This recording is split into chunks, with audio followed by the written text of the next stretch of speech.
Salve, salve, concurseiro, professor William na área. Mais uma vez com vocês aqui, prazer inenarrável estar com cada um de vocês todos os dias para a gente trabalhar aqui o nosso direito constitucional, beleza? Hoje eu vou dar continuidade, vou encerrar com vocês a matéria, a parte que trata do Poder Executivo, falando aqui dos ministros de Estado. Espero que você esteja bem e pronto para dar continuidade aqui à nossa matéria, para a gente fechar hoje o que nós chamamos de Poder Executivo, beleza? Então vem comigo, vamos lá, trazendo aqui pontos de ministros de Estado, o que você precisa saber sobre os ministros de Estado. Primeiro, está aqui no artigo 87.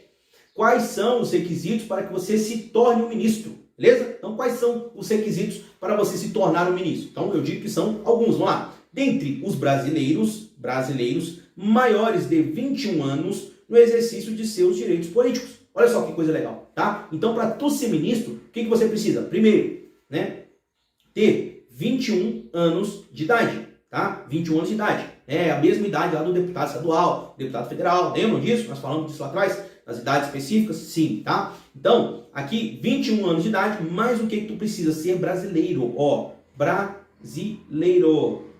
Brasileiro. Atenção, que eu não falei brasileiro nato.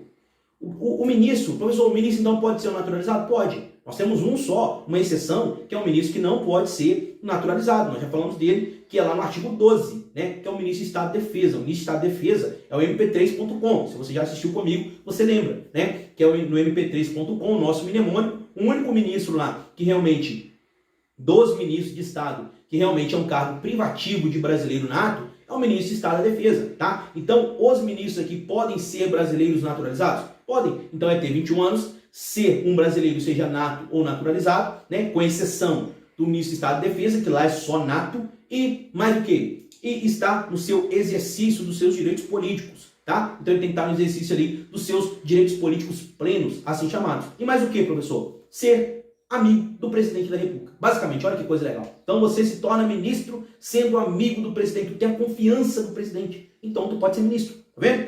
Coisa bacana, né? Então, quando a gente fala do ministro de Estado, senhores, aqui nós temos um cargo, né? Um cargo em comissão, ó, comissão. Professor, o que é esse cargo em comissão? Esse cargo em comissão, ele é um cargo de livre nomeação e livre exoneração. É um cargo ad nutum. Eu trouxe para você em outros blocos. É um cargo ad nutum. O ministro, na mão do presidente, ele coloca quem ele quer e tira quem ele quer. Tá? É uma atribuição dele. É uma atribuição dele. Tá? Então, quando a gente fala de ministros de Estado, tá? É uma atribuição do presidente da República. Ele coloca quem ele quer e tira quem ele quer. Desde que ele tenha 21 anos, desde que ele seja brasileiro, seja nato ou naturalizado, com exceção do ministro da Defesa, que este é somente nato, e é um cargo comissionado, tá? E tem a confiança tal do presidente, que o presidente colocou ele naquele cargo, ponto final, tá? Então, esse cargo é um cargo que o presidente da República ele vai escolher, é um cargo ad nutum, é um cargo em comissão, um cargo comissionado, beleza? Vamos lá, compete ao ministro de Estado, além de outras atribuições estabelecidas nessa Constituição em lei. Quais são as atribuições dos ministros? Pessoal, cada ministro vai cuidar da sua pasta. O ministro da Educação vai cuidar da educação. O ministro da Cultura vai cuidar da parte cultural. O ministro da Saúde vai cuidar da saúde. Tá? O ministro da Justiça agora e Segurança Pública vai cuidar do Ministério da Justiça e Segurança Pública. Tá? Então, lá, exercer a orientação, coordenação e supervisão dos órgãos e entidades da administração federal. Na sua área de competência. Cada um cuidando da sua pasta. Mas o que? Referendar os atos e decretos assinados aqui pelo presidente. Mas o que? Expedir instruções para execução das leis, decretos, regulamentos, apresentar ao presidente da República relatório, o que? Anual de sua gestão do ministério, é ele prestando as contas ali do presidente, tá? Mas o que? Praticar os atos pertinentes às atribuições que lhe forem outorgadas ou delegadas pelo presidente da República. Pessoal, aqui agora tem um ponto importante para você, que a gente vai falar de composição dos conselhos. Nós temos o Conselho da República e o Conselho da Defesa. A questão que mais é recorrente em prova, quando se cobra Conselho da República e Conselho de Defesa, é a sua composição, tá? Então, aqui já está separadinho, bonitinho para você colocar aí no seu caderno, no braço, escrever aí qual é a composição do Conselho da República e o Conselho da Defesa, tá? Então, a lei diz falar sobre a criação e extinção de ministérios e órgão da administração pública. E agora aqui, qual é a composição dos conselhos? Tá? Então nós temos o Conselho da República e o Conselho da Defesa. Primeiro ponto para você.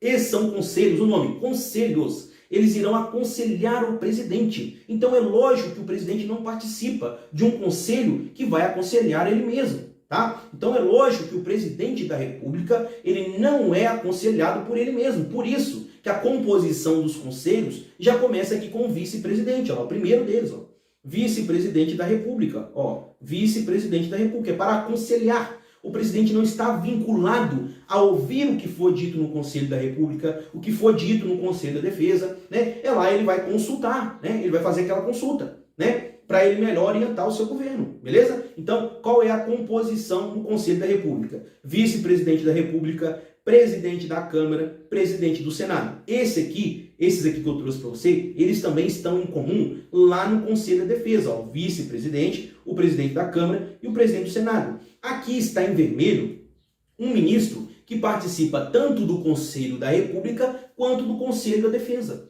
Isso é perguntado em prova muitas vezes, tá? Qual o ministro do time de ministérios do presidente da República que compõe o Conselho da República e compõe também o Conselho da Defesa? É o ministro da Justiça. Ele é o único ministro que compõe o Conselho da Defesa e compõe também o Conselho da República, beleza? Então tá aqui para você já anotadinho, para você lembrar. Não é ministro do Estado, é ministro da Justiça. O ministro da Justiça está tanto, né, como conselheiro da República e conselheiro aqui da Defesa, beleza? No Conselho da República e Conselho da Defesa. Então anota aqui no seu material para você não esquecer desse ponto. Conselho da República ou Conselho da Defesa, o ministro, né, que está presente em ambos é quem? Ministro da Justiça, né? E logicamente nós temos o vice-presidente, o presidente da Câmara e o presidente do Senado, que compõem também os dois conselhos, beleza?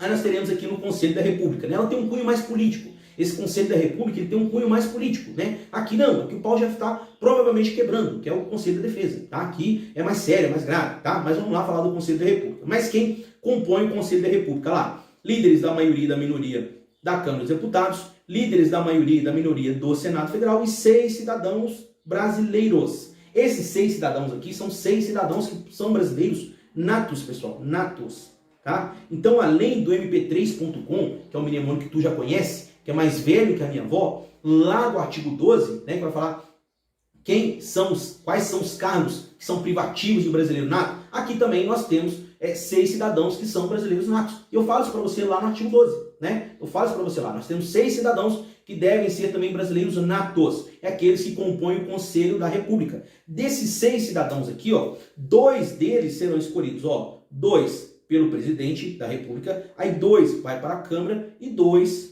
vai para o Senado, tá? Então são os 6, né? 6 cidadãos que são brasileiros natos, beleza? 2 escolhidos pelo presidente da República, 2 para a Câmara e 2 para o Senado, beleza? Então essa aqui é a composição do Conselho da República. Conselho da Defesa, né? Conselho da Defesa, além do vice-presidente, do presidente da Câmara e presidente do Senado, ministro da Justiça, ministro de Estado de Defesa, ministro das Relações Exteriores, ministro do Planejamento e os comandantes, né? Que é da Marinha, do Exército e da Aeronáutica. Essa aqui é a composição, essa é a questão mais difícil da tua prova. Porque o resto, né, é o que eles vão fazer. É basicamente mais simples. A primeira é tu guardar a composição, tanto do ministro do Conselho da República quanto do Conselho da Defesa. Professor, qual cai mais em prova? O Conselho da República. É o que mais cai em prova. Desses dois aqui, o Conselho da República é o mais recorrente em questões de concurso. Então dê uma atenção para a composição aí do Conselho da República. Vamos lá. Conselho da República e Conselho da Defesa Nacional. Conselho da República. Do Conselho da República lá. O Conselho da República é o órgão superior de consulta ao presidente. Consulta ao presidente da República. Isso não quer dizer que o presidente está vinculado a ouvir o que diz o Conselho. Ele vai ouvir, ele vai parar e vai ouvir, vai sentar e vai ouvir. Mas ele está obrigado a cumprir o que foi falado, os termos do que foi falado. É conselho da República, conselhos que serão dados ao presidente. Ele vai sentar e vai ouvir. Mas ele não está vinculado a fazer o que foi dito ali. Beleza? Isso já foi objeto de questão. Então, olha lá. O Conselho da República é o órgão superior de consulta do presidente da República. Beleza? E dele participam, né? Nós já falamos de quem participa, tu sabe, que é o vice-presidente, o presidente da Câmara dos Deputados, o presidente do Senado Federal, os líderes da maioria e da minoria na Câmara dos Deputados, os líderes da maioria e da minoria no Senado, o ministro da Justiça e os 6 cidadãos que são brasileiros natos. Tá aqui, ó. 6 cidadãos que são brasileiros natos, né, com mais de 35 anos de idade. Por que essa idade? Por que a Constituição coloca essa idade, professor? que é a idade para ser presidente da República, 35, beleza? Então, logicamente que a idade mínima para ser presidente é 35, eu não vou obrigar o presidente a ouvir um guri de 18 anos, beleza? Por quê? Porque tem que ter pelo menos a tua ideia política formada, né, ali. Então, tem que ser alguém com mais, de 35 anos, requisito aqui para esses 6 cidadãos brasileiros natos que compõem o Conselho da República. Primeiro, ser brasileiro nato. Aqui é nato. Aqui não pode naturalizado, é nato. Beleza?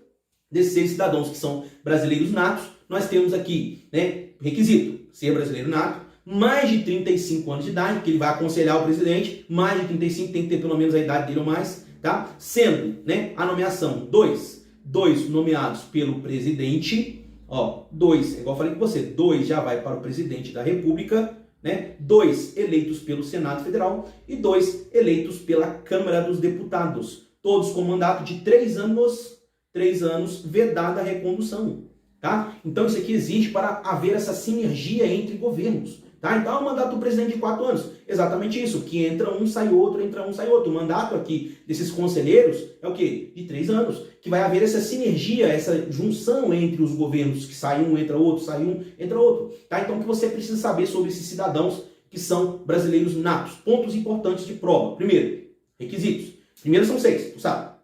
Quantidade, 6. Coloca aí no teu material. 6 cidadãos, esses 6 cidadãos são brasileiros natos. Idade desses 6 cidadãos, mais de 35 anos, beleza? Mais de 35 anos, né? Como que vai surgir essa nomeação deles? Aí tu sabe também, mais de 35 anos. Aí tu sabe que é 2 para o presidente da República, 2 escolhidos pelo Senado, e 2 para a Câmara. Beleza? Tempo de mandato dessa galera, professor. Tempo de mandato dessa galera é de 3 anos. 3 anos é o tempo de mandato dessa galera aqui, dos conselheiros da República, tá? E aqui não pode ter recondução. É vedada a recondução dos conselheiros da República. Então, 3 anos, tchau, entra outros. Beleza? Então, aqui, 3 anos e não tem recondução, Não tem. Vou colocar aqui para você. Não tem recondução. Sem recondução, vou ficar melhor. Sem recondução.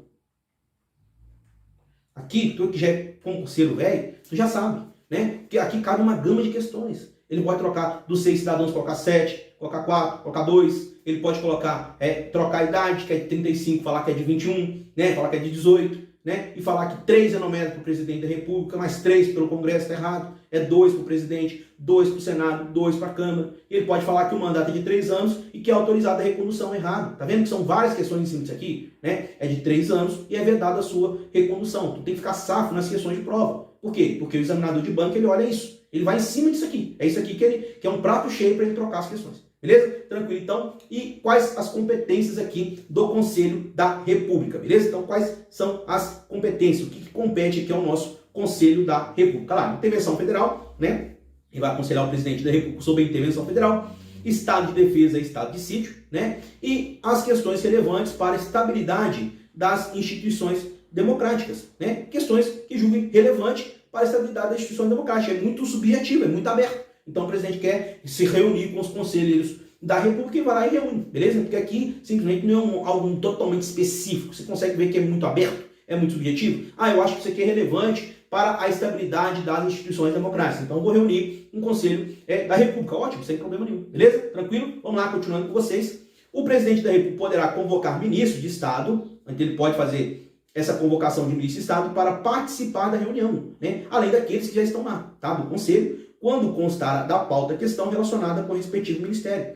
Então, o assunto que eu vou falar é sobre saúde. Então, convoca o ministro da Saúde. Não tem problema, tá? Ele pode fazer essa requisição, ele convocar esse ministro de Saúde para participar? Pode, não tem problema nenhum, porque é a pauta dele. Beleza? Então, todos aqueles que nós temos, ainda pode convocar outros. Beleza? A lei regulará a organização e o funcionamento do Conselho da República. Beleza? Vamos lá, segue o baile. Vamos falar um pouco agora sobre o Conselho de Defesa Nacional. Professor, esse é o mais recorrente em prova? Não, não é o mais recorrente em prova. O Conselho da República é o que mais cai. Mas, hora ou outra, costuma vir também o Conselho da Defesa. Quando vem, geralmente, muitas das vezes para as carreiras militares, ele cobra ali exatamente a composição. Qual é a composição do Conselho da Defesa? Nós já falamos e eu vou trazer para você. Olha lá, o Conselho da Defesa Nacional é órgão de consulta também do presidente, tanto quanto o Conselho da República, o Conselho da Defesa também também é órgão de consulta, beleza? Do presidente nos assuntos relacionados com o quê? Soberania nacional, a defesa do Estado democrático, e dele participam como membros aqui natos. Ele traz quem? O vice-presidente da República, o presidente da Câmara dos Deputados, tem que guardar, tá? Presidente do Senado Federal, o ministro da Justiça, que compõe os dois, já trouxe para você. O ministro da Justiça está tanto no Conselho da Defesa Nacional quanto no Conselho da República, beleza? O ministro de Estado de Defesa, tá? Aqui com a EC de 23 de 99, tá? Os ministros das Relações, ministro das Relações Exteriores, ministro do Planejamento e os comandantes, né? Que é o comandante da Marinha, do Exército e da Aeronáutica, beleza? Aqui com a emenda constitucional de 23 de 99 também, tá? Então lá, compete ao Conselho da Defesa Nacional. O que compete ao Conselho da Defesa Nacional? Ele tem aqui as hipóteses. Ó, opinar nas hipóteses de declaração de guerra, é lógico, estamos falando da Defesa Nacional. Então é lógico que eles vão opinar o quê? Aconselhar o presidente nas hipóteses de guerra, declaração de guerra, celebração de paz, nos termos ali da nossa Constituição. Mas o quê? Opinar sobre decretação do estado de defesa, estado de sítio, intervenção federal, né? São assuntos sérios, né? Então, o Conselho da Defesa vai o quê? Opinar sobre essa decretação do estado de defesa, estado de sítio, intervenção federal. Mas o quê? Propor os critérios de condições de utilização de áreas indispensáveis à segurança do território nacional e opinar sobre seu efetivo uso, especialmente na faixa de fronteira e nas relacionadas com a preservação e exploração dos recursos naturais, tá? Recursos naturais de qualquer tipo. Estudar, propor, acompanhar o desenvolvimento de iniciativas necessárias a garantir a independência do país, né? E o Estado de Defesa aqui. E o Estado de Defesa, o Estado de Defesa do Estado Democrático, beleza? E a regulará a funcionamento, que a lei vai fazer a regulação e organização do funcionamento do nosso Conselho da Defesa. Senhores, espero que tenha ficado claro para você aqui as nossas aulas do Poder Executivo. Aqui eu fecho com você o assunto do Poder Executivo, trouxe todos os detalhes possíveis de prova, né, trazendo aquela forma mais clara possível, mais objetiva possível, para você montar o seu material e conseguir acertar as suas posteriores questões de prova. Senhores, obrigado pela audiência e pela paciência mais uma vez. Continue conosco, ainda tem muita coisa pela frente. Tamo junto. Até a próxima.